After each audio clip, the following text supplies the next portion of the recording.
قُتِلَ أَصْحَابُ الْأُخْدُودِ النَّارِ ذَاتِ الْوَقُودِ. Doomed are the companions of the ditch of the fueled fire. These verses do not represent the complement of oath, the muqsam alayh, that is, the premise on which evidence is presented through an oath. An ellipsis of the complement of oath has occurred here just as it has occurred in Surah Qaf and some other surahs. It is replaced with verses which remind and admonish those who are rejecting the Day of Judgment. This style is adopted at places where the complement of oath is so obvious that a person's mind comprehends it even if it is not mentioned. This creates brevity in the discourse, as the whole complement of oath can be regarded to have been suppressed since the context strongly occasions it. Here, if the complement of oath is unveiled in the light of the oath sworn, it would be something to the effect, "The day of judgment is certain to come. Nothing is beyond the control of the Almighty.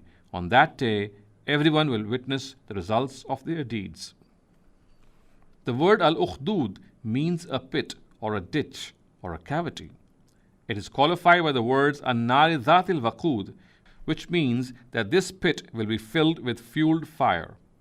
The words fueled fire intend to convey the fact that the Almighty has made available ample fuel in order to make this fire burn continuously. No one should think that this fire will dwindle once its fuel starts to diminish.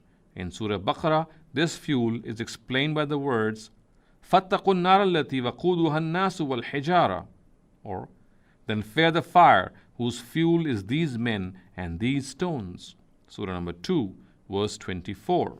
While explaining the words Ashabul Ukhdud, or companions of the ditch, our exegetes have recorded the account of a king without mentioning his name and period. They have only recorded that he cast many believing Christians into ditches of fire because they had refused to prostrate before him. Even though history has recorded some incidents of burning of people at the stake in times when various Christian sects were at daggers drawn with each other, however, the strange things written by our exegetes in the explanation of this incident in particular are not acceptable in any way. I would just tend to ignore what they have written. Here the addressees are the leaders of the Quraysh, as is indicated earlier. They were persecuting and oppressing weak Muslims. How could they have learned a lesson from the fate of a king whose identity was unknown to them? The exegetes too have no knowledge of it. Moreover, this also needs our consideration that the threatened punishment mentioned here in these verses relates to the hereafter and not to this world. If this threat is regarded to relate to this world, then though this would certainly portray to a small extent the oppressions they committed, but the Qur'an has not mentioned any exemplary fate they would meet in this world that would induce the Quraysh to learn a lesson from it. The fact that the fire initiated by them reduced them and their settlements to ashes is something which only our exegetes have mentioned. The Qur'an has not alluded to it in any way, even though it was a real thing that needed to be mentioned for the purpose under consideration. In my opinion, these verses actually threaten the arrogant leaders of the Quraysh who let loose a wave of persecution over Muslims and were harming them in various ways. They are warned that if they do not desist from this tyranny and oppression, they will be thrown in that ditch of hell which will be fueled by fire that will never die down. إِذْ هُمْ عَلَيْهَا قُعُودٌ وَهُمْ عَلَى مَا يَفْعَلُونَ بِالْمُؤْمِنِينَ شُهُودٌ. When they will be sitting on it and will see what they had been doing with the believers. These verses depict the fate of this tyrannical lot. The implication is that first they will be made to sit at the edge of the fire-filled ditch so that they are able to see their future abode, and then they will taste punishment of each of their evil deeds. In other words, the word shuhud denotes the outcome of the verb contained in it. Several examples of this style are found in the Qur'an. Here it should be kept in consideration that if a criminal is shown his abode before he is consigned to it, his agony is doubled. The Qur'an has alluded at many places that criminals shall first be made to sit at the edges of the pit of hell so that they are able to see where they will be going, and then they shall be cast into it. It is mentioned in the Qur'an that the Pharaoh and his people will be made to see hell numerous times when they will be residing in the world of Barzakh.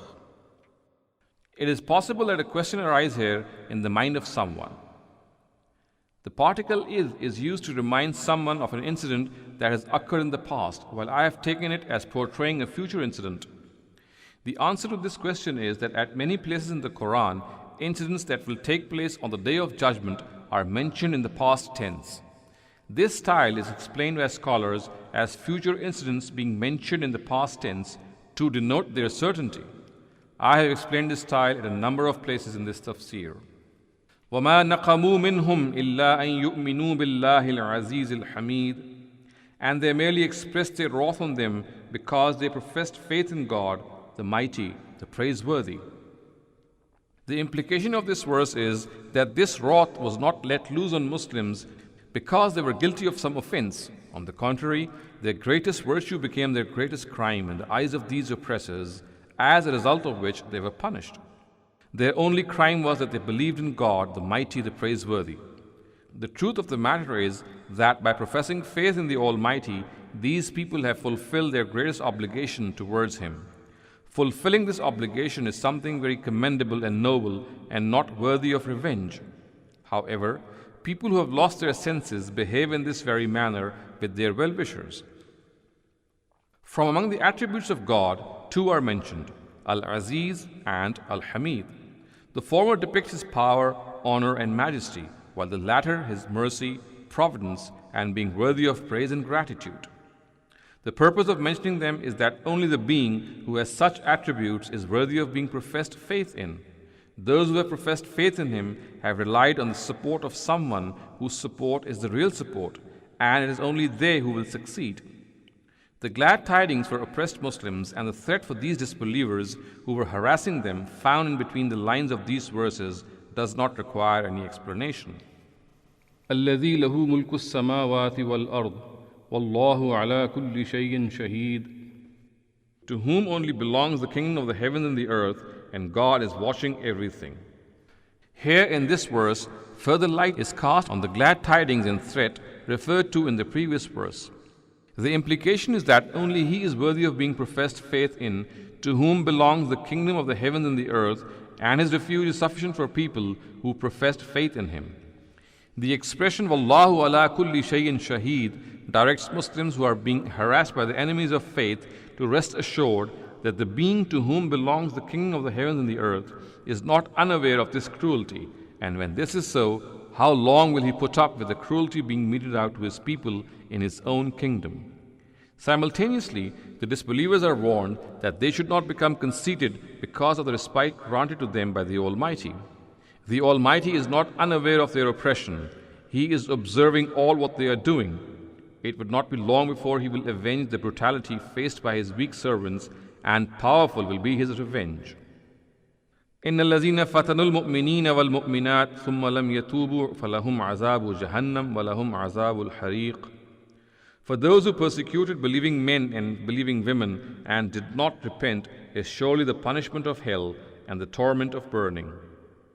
The threat found in between lines in the previous verses is expressed blatantly here. The word fitna specifically denotes the oppression meted out to people to force them to give up their religion. It is used in this meaning at a number of places in the Qur'an, and this has been explained earlier. Believing women are specially mentioned besides believing men because the times of trial to which these verses relate were the ones in which women, in particular slave women, being the weaker section of the society, were severely oppressed. These oppressors and tyrants are informed that if they want to live securely, they should repent and reform themselves as soon as possible.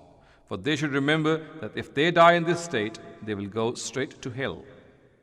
After a mention of Azabu Jahannam, or the punishment of hell, a mention of Azabul Hariq, or the torment of burning, was apparently not needed.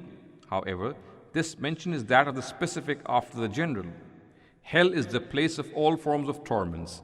The greatest of these is the torment of burning. In other words, these people are warned that besides other forms of torment, they will also have to bear the torment of burning, and hence they must thoroughly contemplate their fate.